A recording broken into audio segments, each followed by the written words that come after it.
the seminar. That being said, Clemens, the floor is yours. We're very happy to have you here, and we're looking forward to your presentation. Yeah, thank you for the invitation, Chris, and welcome everyone to my kitchen. So I will take this opportunity to present work that is joined with Juliane Hennecke, and we consider this the first inspection of the well-being of work-linked couples. So it's the first, say, extensive and thorough inspection of this topic in well-being research. And by work-linked, we mean that partners work in the same occupation or they work in the same industry. And what we think is that these work links have been overlooked to some extent as a potentially very important source of human well-being. And this is because, so to speak, the first generation of well-being studies in economics, at least, considered working life and private life or family life as separate areas of life, and then examined the circumstances, the individual circumstances in these areas of life and their impact on subjective well-being, when, for instance, the effect of unemployment on well-being has been investigated, or the determinants of job satisfaction on the one hand side, and on the other hand, the well-being effects of marriage or children or divorce. But of course, later on, studies started to look at and detect, in fact, important interdependencies between working life and family life, when Andrew Clark and others showed, for instance, that the effect of unemployment on well-being depends on the partner's employment status, whether the partner is unemployed too or full-time employed or whatever. Or when Eva Berger and others examined mothers' well-being and showed that mothers' well-being depends on whether they work full-time, part-time, or not at all. And what we add to these broad strands of the literature is that we analyze the situation where working life and family life intersect, because, as I said, people are working in the same occupation and or industry. They might even work for the same company, actually, but this is something that we cannot directly observe in the data, and is certainly something for a next step of research. So the model that we have in mind here is that being work-linked not necessarily affects subjective well-being directly, but through shaping the situation and circumstances in working life and family life, so more indirectly. So for instance, you could think of a theory of assortative matching, where partners are complements and support each other by providing information, by providing a network, or actually by working together. And if this increases their income and job quality, for instance, it might also translate into higher job satisfaction or income satisfaction eventually. And a couple of weeks ago, you could read and hear everywhere about a perhaps prime example in this respect, when it was widely reported that Ruth Bader Ginsburg and her husband were able to greatly benefit each other's careers by supporting each other as they worked in the same occupation, not necessarily as they worked in the same company. Yeah. And this is the so-called, or we could say this is the power couple hypothesis here in our work, but it is not what media usually focuses on in this context. So most articles based on, say, popular research, popular science that you find, focus on the downsides of being work-linked, negative effects on work-life balance. Yeah.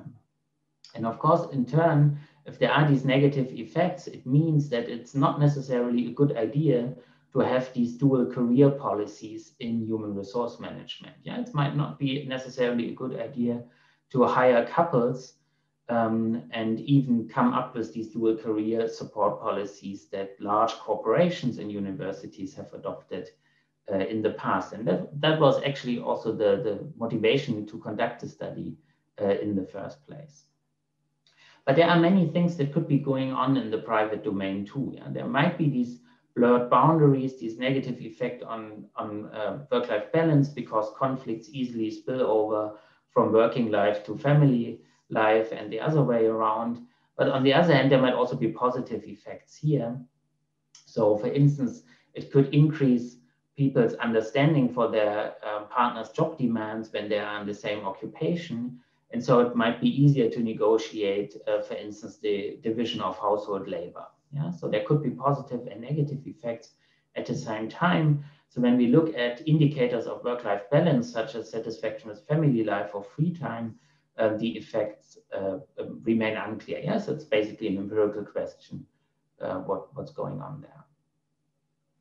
And despite these manifold effects that being working could have on people's lives, and also despite the frequent mentionings of the topic in books, in movies, such as Office Romance, for instance, and most importantly, given the, of course, high prevalence of at least some work link in reality between many couples, surprisingly few studies actually examine the well-being of work-linked partners.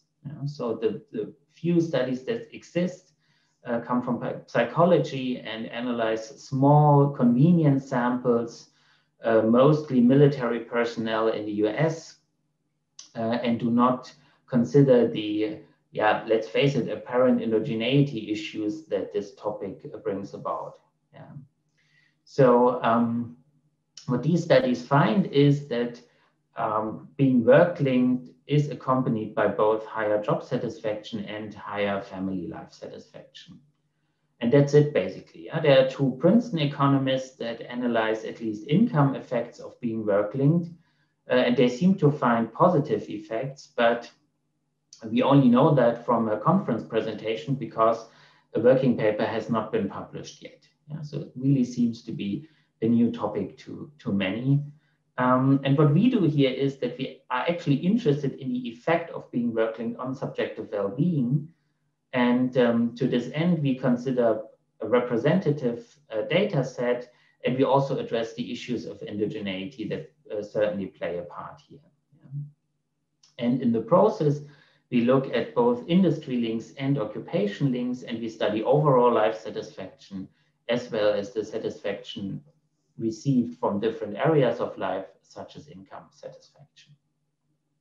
Okay, and we do that by using German socioeconomic panel data, a data set that you certainly, or most of you will probably already know. Chris has used this data too, and many others, and probably too, and many others too. So I don't want to go into the details here, but it's one of these typical household panel studies where people are interviewed repeatedly every year. And our sample consists of people who are cohabiting, so the two partners may be married or not, but at least they live together in what we call traditional two-adult household. There may be children or not. And we focus on heterosexual couples here. And this is a necessity because of an instrument that we later use in the course of our IV strategy. So that's why we look at heterosexual couples. Will become clear later on why that is the case.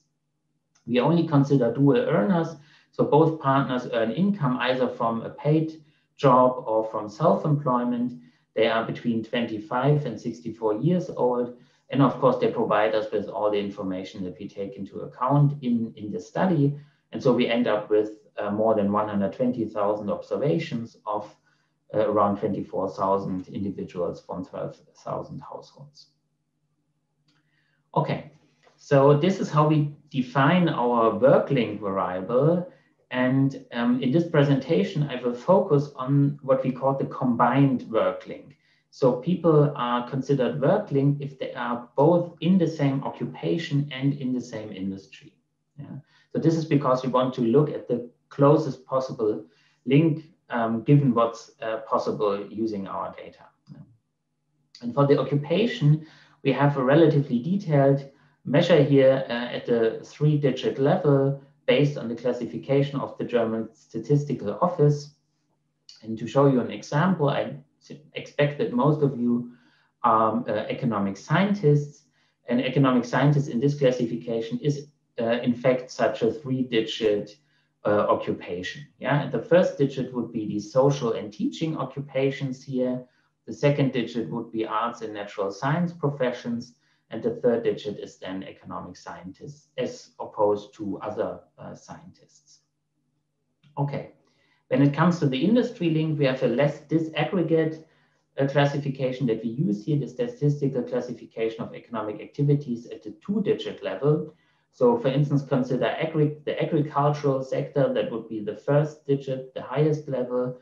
And then we can distinguish further. For instance, we can distinguish between fisheries and forestry and farming. Yeah? And that's the level we assign the work links to. And as you can see in this table below here, because we have these relatively narrow definition of occupation, we only observe 5% of individuals that they are work linked in our sample.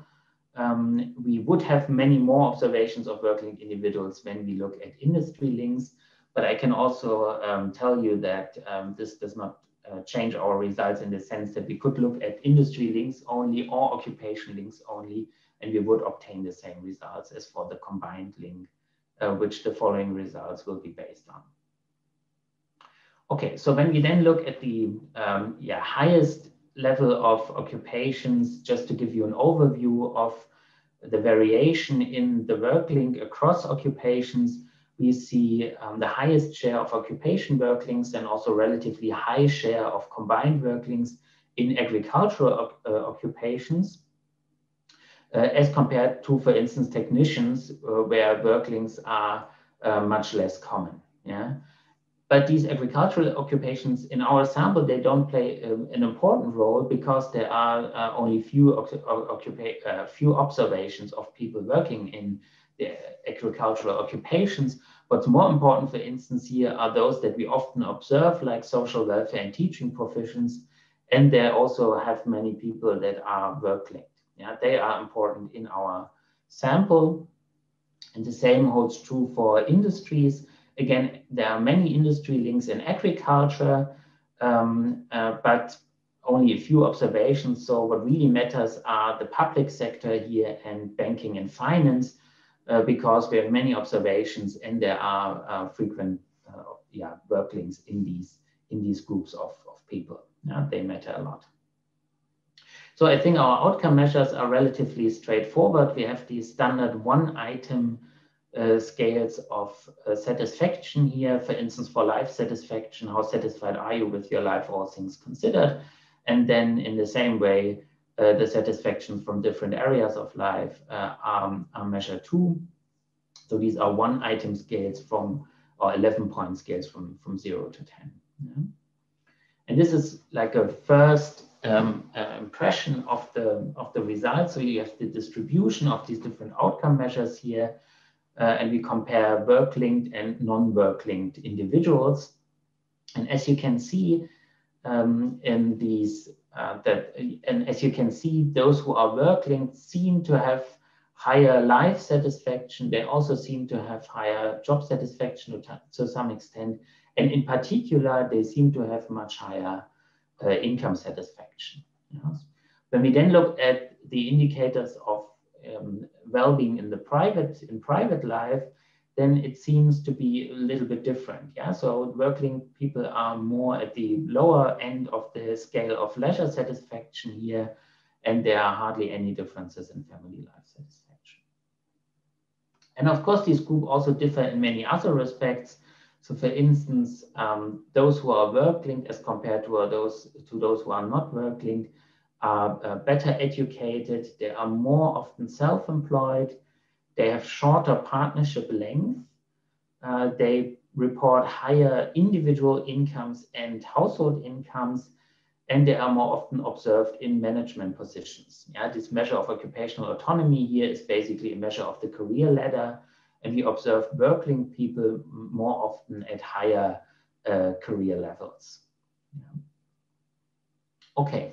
So this we bring together with many other control variables in first a simple OLS, pooled OLS estimation. Yeah, we have the respective well-being indicator as outcome here, and explain this by the fact if a person is work-linked or not, and number of control variables for the situation in the household, individual characteristics, where we already consider some job characteristics such as fixed-term employment. Then we have the same characteristics for the partner, and most importantly, these occupation fixed effects and industry fixed effects. Yeah, and this is because, as you've seen before, the prevalence of work links varies a lot across industries and occupations. Okay, so when we then look at the estimated effects first without the consideration of control variables here, so this is basically very similar to the bar charts from before, but now we distinguish between men and women too, then you see again these positive effects in life satisfaction and job satisfaction and income satisfaction, and more negative results for leisure satisfaction. And these don't differ much between men and women. Yeah? In fact, they don't seem to differ at all. And when we then control for these extensive sets of control variables, things become more negative. Yeah? The life satisfaction and work satisfaction and income satisfaction effects become smaller, and the leisure satisfaction effects, at least when it comes to men, become more negative. Okay, but of course, in these results, there may still be a lot of endogeneity issues, which is why we use two instruments in the course of an IV strategy here in order to address these issues. And the first instrument is the gender disparity in the individual's occupation and industry combination. And so to speak, in their occupation and industry bin, which we obtain from administrative data from the German Federal Employment Agency. And this is not based on the sub-panel, that's based on the whole population of the German workforce. And this instrument, the basic idea of this instrument is basically that, for instance, a waste disposal worker, a male waste disposal worker, is relatively unlikely to have met his wife through his occupation, because there are hardly any females in this occupation. And there are hardly any female waste disposal workers. Unlike if he was like more in a teaching profession or in a dentist, where the gender disparity is relatively low, because there are equal numbers of, or almost equal numbers of, females and males. Yeah? And that's also what we observe in the data. So the work links are much more concentrated here on the lower end of the gender disparity, where there are equal numbers of males and females, whereas those who are not work linked are more likely observed in occupations where the share of either females or males is extremely low. Yeah? And that's why the gender disparity is comparatively high. Okay, and the second instrument we will use is the partner's father's occupation. Yeah? And this is based on a completely different idea.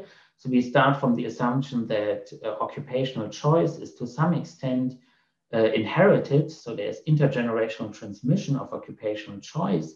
And this means that my own probability of being work linked does not only depend on my parents' occupational choice, but of course also on my partner's occupational choice and the occupational choice of her parents. Yeah. So given that we assume this intergenerational transmission of occupational choice, the occupational choice of the partner's father, which should be quite exogenous to my own occupational choice, could be a valid instrument of measuring the probability of being work linked. Yeah. And in the course of these IV estimations, we consider the same control variables as before. The only problem we have is that these two instruments vary with the occupations and the industries, of course. So we cannot control for occupations, industries at the same level anymore. And what we do is we control at a higher digit level, yeah, at the less disaggregate level for occupations and industries. in order to capture some of the differences between occupations in different industries. So we would not capture anymore the difference between an economist that works as a scientist and a psychologist who works as a scientist anymore, but between an economist and other teaching professions. Okay, so these instruments, in particular, the first instrument, the gender disparity, works quite well as a measure of the probability of being work-linked. So we have high F statistics here at the first stage. The second instrument, the occupational choice of the partner's father, is a less reliable instrument. And at the second stage, both instruments produce fairly substantial positive effects of being work-linked. Yeah? So here it seems somewhat in line with the OLS findings, but more pronounced that life satisfaction, job satisfaction, and in particular here below the income satisfaction, benefit from being work-linked. Whereas the negative effects on leisure satisfaction disappear in the IV setting. Yeah, these results go away. Okay. Clemens. So why should you believe these results based on the instrumental variables? Clemens, so let me first, in terms of the gender disparity, could it be that, you know, people might simply be happier if there is no gender disparity in the respective cell, industry occupation cell, simply because your colleagues, you value more diversity? Yeah, just wait 2 slides and then I will address this issue. Yeah, but that's a very good point. Yeah. So first I wanted to present you with the gender specific results here for the IV strategy again. So the life satisfaction effects seem to be a little bit more driven by men than by women, and the job satisfaction effects by women than by men. And these income satisfaction effects turn out to be substantial across the board. Yeah. Okay. Now regarding your question, so why should you believe these IV strategies? First, there might be selection. Yeah, and one issue could be that happier people select into occupations with lower or higher disparity. Yeah, that would be one issue. The other issue is, I think, what you asked for, Chris, that you said, okay, the gender disparity might have a positive effect on well-being. So both, that's what we call the more reverse causality issue here. Both could be an issue, but we think that they are not important or they don't matter a lot to our results because, first of all, they should be captured to some extent by these controls for occupation and industry at the higher digit level. Yeah, you probably do not select into a very specific industry at the lower digit level, like economic science. You probably go for in the industry or the occupation in a more general way in the first place. Yeah. So to some extent, it might be captured, this selection issue. Also, we do not observe that this instrumental gender disparity correlates with well-being in the OLS setting. Yeah. So if happier people go in more gender equal occupations, or the gender disparity, a low gender disparity, for instance, has a positive effect on well-being, then we should observe some correlation, some positive correlation of well-being and the low gender disparity, but this is not the case. Then we have looked at life satisfaction at age 17 and tried to find out whether there is a correlation between this so to speak, baseline life satisfaction and the gender disparity in the first occupation that people choose. Yeah? But there is no such association. Here you have the life satisfaction at age 17. Again, the baseline life satisfaction before people choose their occupation, and then the gender disparity as measured later on in the first occupation. There's nothing going on. Yeah? It's not that happier people choose more gender equal or unequal occupations. Okay. So where am I? Here. So that's why we don't think that either the selection issue or the reverse causality issue plays a role here. And the final argument, of course, is that we have a second instrument. Oh, sorry, there's a question. Well, I just wanted to ask a question. And what you just said then was very interesting. Why can't we kind of control for some of these underlying personal characteristics sort of before the person gets into the shared work situation by putting in the earlier level of well-being in the regression? Yeah, okay, yeah, that's actually a good suggestion. Yeah, I mean, at least as a robustness check, we could control for life satisfaction, say the first observation of life satisfaction in the panel or so. Yeah. What we do is that based on a subsample, we can control for personality traits and time preference and risk preference. This should also, to some extent address these selection issues. But in fact, it's not necessarily a bad idea to just as a robustness check control for life satisfaction at baseline too. Yeah, thanks. Okay. Then for the second instrument, the partner's father's occupation, there could also be the issue that happier people marry partners that follow their father's careers. But again, we think that then we should control this to some extent by the occupation and here in particular by the occupation fixed effects at the higher digit level. Also here for this instrument, we do not find a correlation in the simple OLS setting with subjective well-being, which we should expect if there was such an issue here. And for the same reasons, we also do not consider that there is like a reverse causality issue in the sense that doing the same job as one's father-in-law increases subjective well-being. Yeah. Okay. So on this table, you see the effect of being work-linked on different outcomes in order to investigate potential mediators of being work-linked on subjective well-being. Yes? So far, we have not controlled for people's occupational autonomy, so their career ladder success, their working hours, or their income. And this is because we expect being work-linked to indirectly affect satisfaction, for instance, through these variables. Yeah? And when we do that, first, as a first step, we estimate the effect of being work-linked on these variables. And it seems that being work-linked increases both the occupational autonomy and the working hours, but also our measures of income here, household equivalent income and the individual income. Yeah?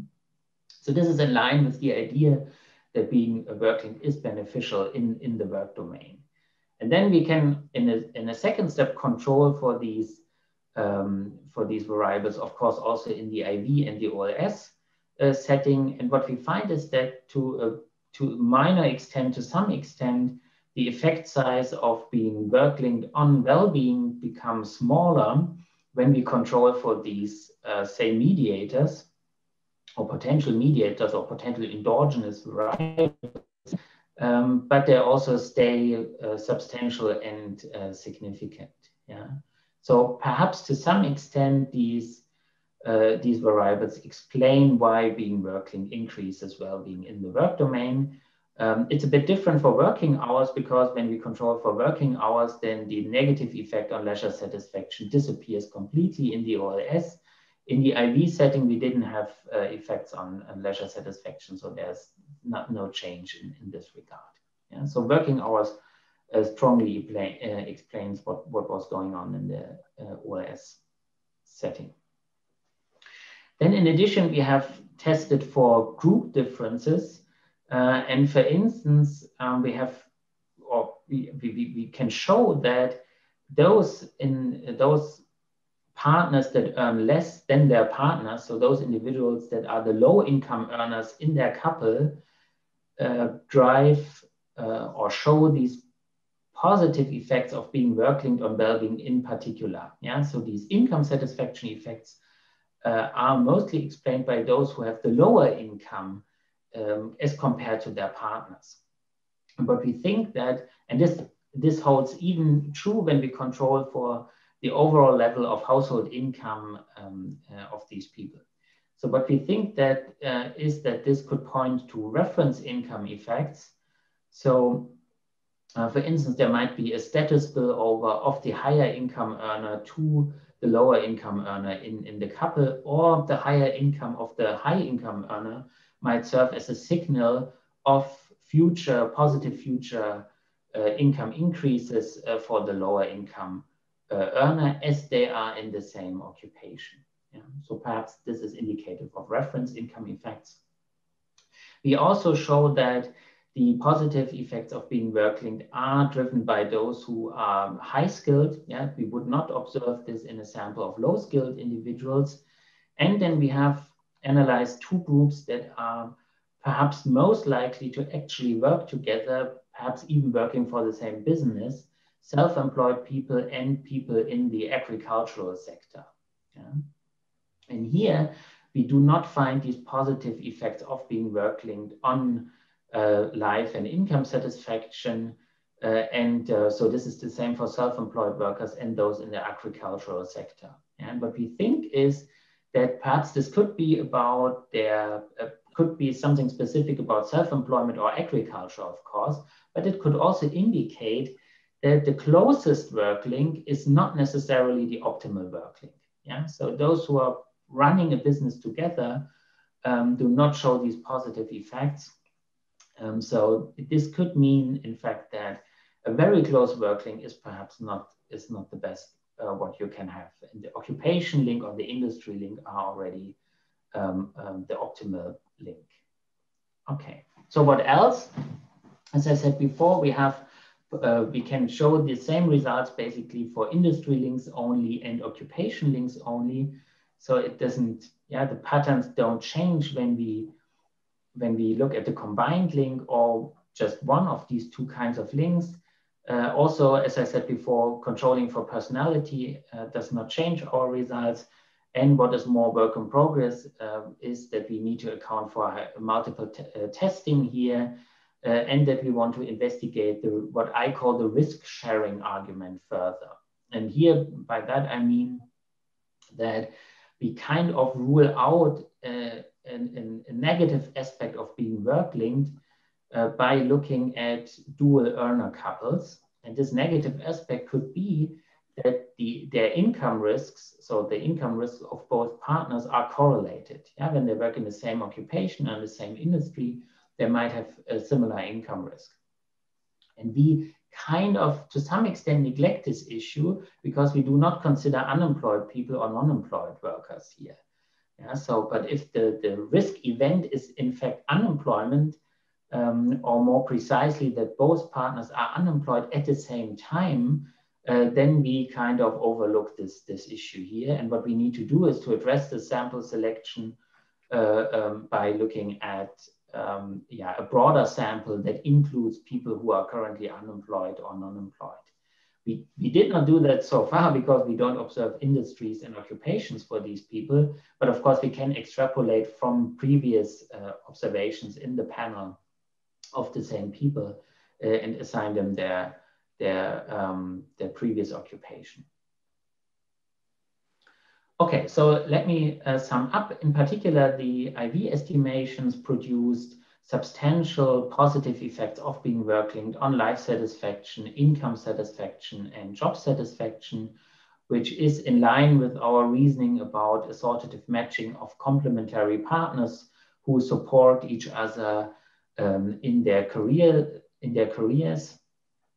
Then we also found that the income satisfaction effects are driven by the low income earners in the couple, which, as I said, could be indicative of reference income effects.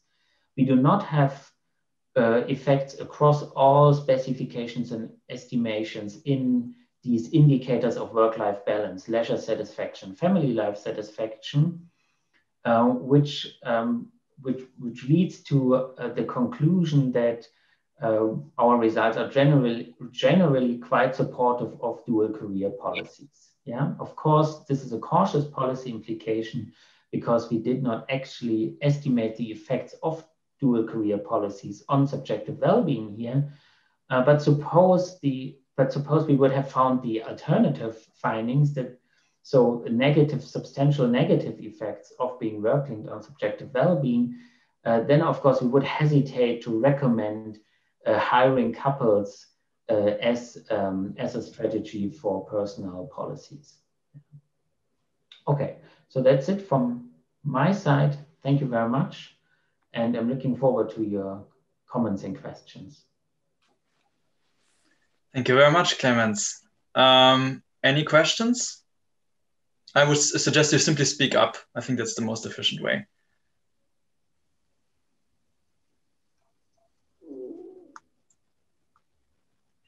Could I ask whether, this is not the same as what you've been studying, but does the GSOP give us information so that we can find out how these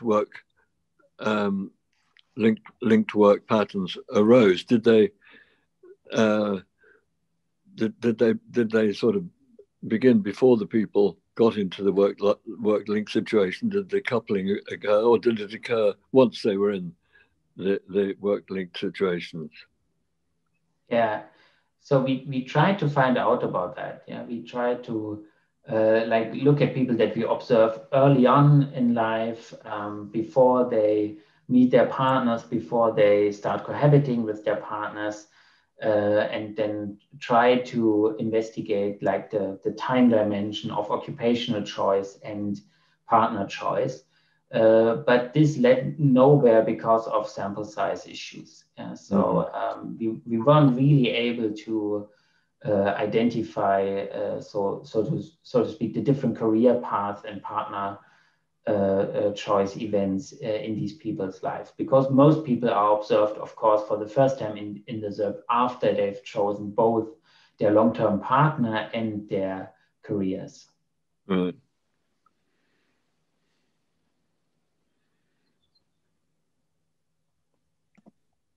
So I had more of a descriptive question. I was wondering if you can say anything about life cycle effects, because I can imagine that these effects could be somewhat non-linear, right? So if you're a couple that is just starting their career, there might be more competition, while you might have a lot more, utility later in your life from sharing your occupation with your spouse. Can you say anything about that? So you would expect the effects to be age dependent, basically. Yeah, for example. Yeah. Okay. Yeah, that's something we didn't look at, although I perfectly agree with you, and I think we should do some analysis on that, some interaction effects. Yeah, it's a good idea. Interesting.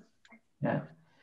What we did is, that's not really answering your question, but one possibility would be that there are strong future income effects. Yeah? So that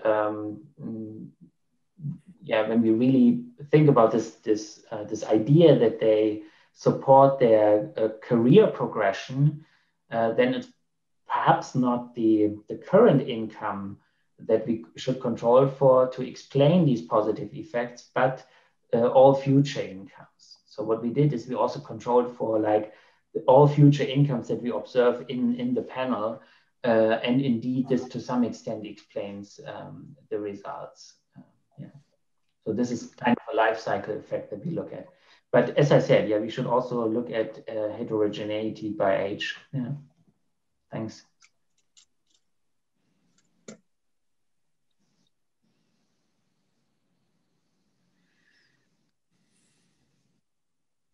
Any other questions?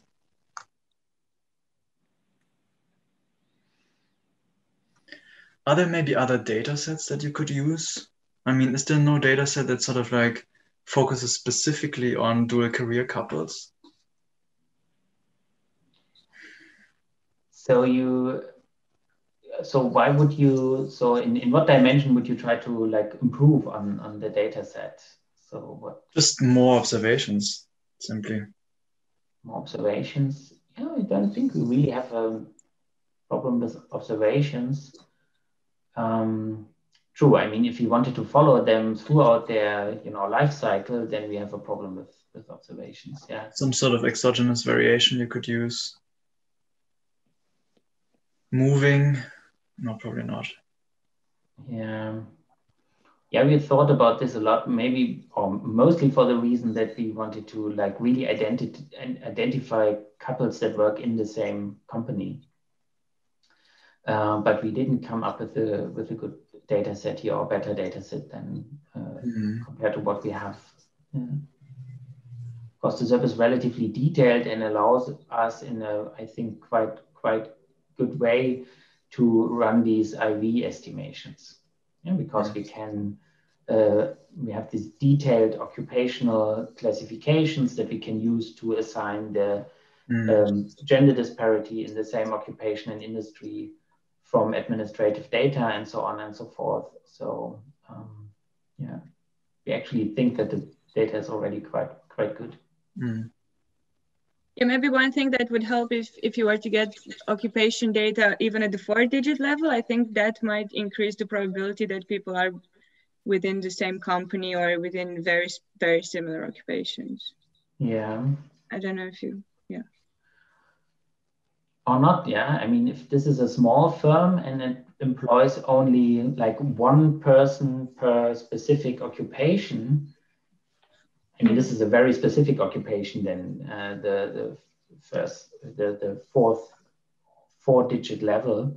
So maybe a small company only needs one accountant, and then it's not necessarily the case that this increases the probability that they are actually work linked. Yeah. Work in the same firm. In principle, we could look at the 4-digit level for the occupations at least. But I think we don't do that currently because it's too detailed. Yeah? You then hardly have like observations per occupation. Is there a sort of sociology of this linked work issue? For example, I remember my parents told me that people were more likely to split up if they were in the same occupation. Now, I have no idea if that's true, but has that been studied? I mean, things other than well-being, have other outcomes, well, you studied some income outcomes, but have other outcomes like separation been studied? Yeah, okay. Yeah, that's a good idea. So separation and divorce, we could use as other outcomes, yeah. Well, interestingly, I mean, partnership length is shorter for the working couples. This goes in your direction, right? I mean, but does not fit our results. Then, but it's probably because they meet later. Yes. Yeah, okay, but that's another very good idea to look at like behavioral outcomes like divorce or separation. Yeah. But with the partnership length, I mean, you can presumably know the age at which the partnership began. So you can also control have a sort of age-adjusted partnership length, something like that. Yeah. Okay. Yeah.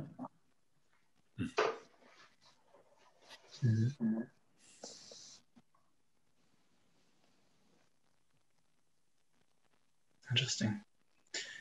Okay. Are there any other questions? Very interesting. Very interesting, yes. Well, then, Clemens, thank you so much for presenting. We're actually finishing a little bit earlier today. Next week, we do have Martin Lindeboom from the University of Amsterdam presenting. He will present about maternal stress and offspring lifelong labor market outcomes. So I hope to see you all next week. Stay safe and stay healthy. Thanks again, Clemens, for coming by, and thanks for your all the best. And for listening. Thanks for coming. Bye-bye. Bye.